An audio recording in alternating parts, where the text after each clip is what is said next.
Daniel, welcome to the Leanpub launch video for 10 more days to better presentations.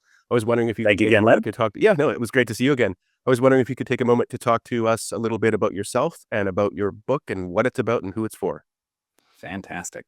So I'll start with the book. This is the second in my 10-day presentation challenges. The goal of these has always been 30 minutes to try and work into your schedule to help you improve in public presentation. Now, why am I talking about this? Honestly, because I found I really enjoy it. I started doing conference presentations almost 7 years ago now, and have found that through incremental practice and a lot of the techniques that I recommend in this book, that I've significantly improved my ability to clearly articulate the idea I'm trying to sell somebody on, or help them through their own challenges in presenting themselves. And this book is designed to take the best insights I've collected over those 7 years and help now more on the tactics side, the mechanics of a good presentation. One of the tactics that you talk about that I really appreciated was practicing with noise. Yes. So one of the things that you got to get really used to is if you're in a loud conference hall, it's never going to be perfect audio. You're going to have someone moving in the background, someone shifting over there, someone will cough.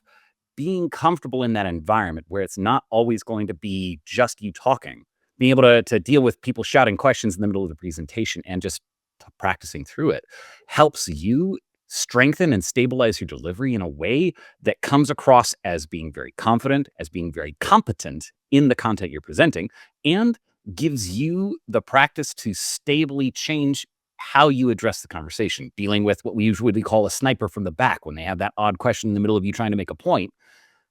Being comfortable talking through noise, or I'll get to that just a second, and then going back to your piece. That is a practice you can practice, oddly enough, at home. No small children required. Just turn on the TV, turn on the news and the talking heads. They'll try and interrupt you. I guarantee it. But if you can find a way to practice your presentation with that noise in the background, you'll learn not to pay so much attention to what's there and be able to stay here for your presentation. That's so well said, and it's such great advice. I can say it's interesting from my experience, having done hundreds of podcast interviews, feature length, some of them, and having done about 130 of these launch videos and a bunch of others.